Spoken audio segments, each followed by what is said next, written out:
We are joined by our senior counsel for global affairs, former Secretary of State Mike Pompeo, joining us on the broadcast, a senior member of our team. And Dad, I know you've got questions right away.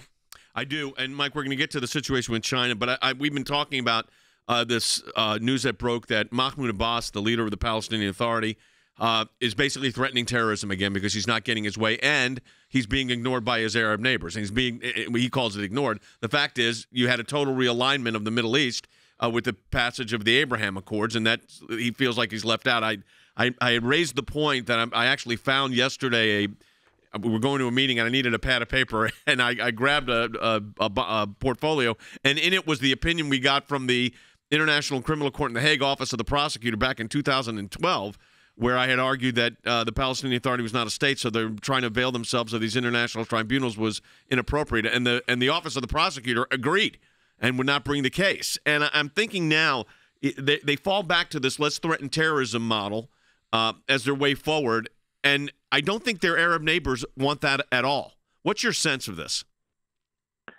Oh, Jay, I think you're right. I think it was remarkable what the ACLJ and you accomplished 10 years ago now. It's hard to believe.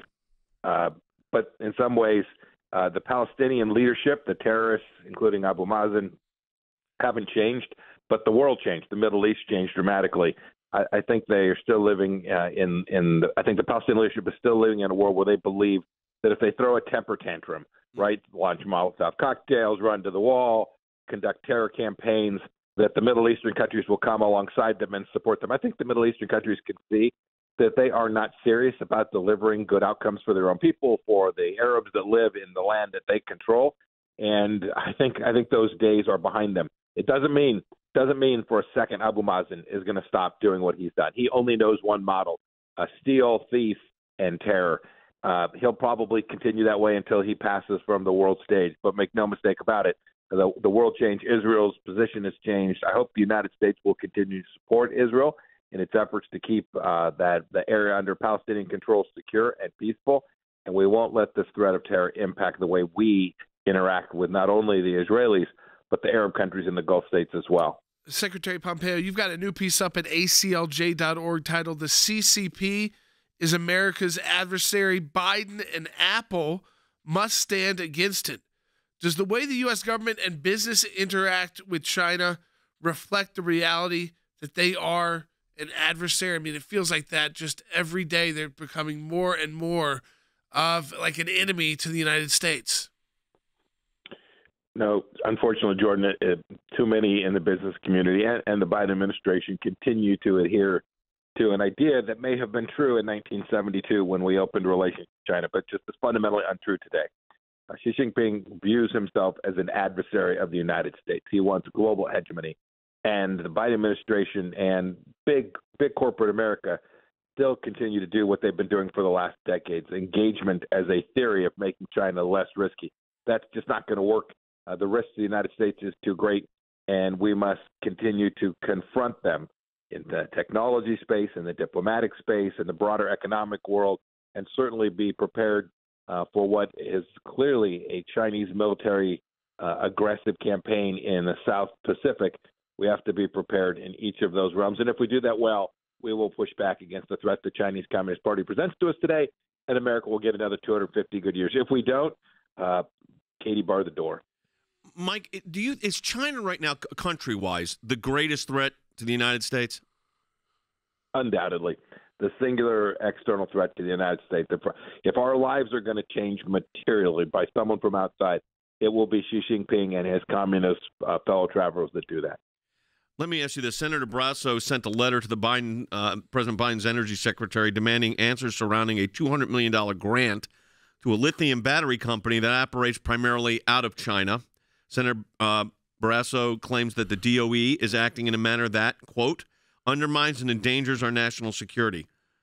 Do you think that his warning, the senator's warnings, will be heard by this administration? I doubt it. They are working on that's part of their climate change green agenda. The fact that the Chinese Communist Party is controlling the business that we're giving U.S. taxpayer dollars to, which is what I think Senator Barrasso is suggesting, is nuts and dangerous all at the same time. I suspect they're not going to change their way.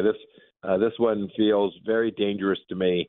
And in the effort to build out a lithium product that goes into batteries and EV vehicles, they're prepared to sacrifice American security. That is an enormous mistake. You know, I want to point out that when you write a piece for ACLJ.org, that is just for ACLJ.org. It's exclusive content for our supporters that go to our website. And in this case, it's the CCP is America's adversary. Biden and Apple must stand against it. I want to turn to Apple.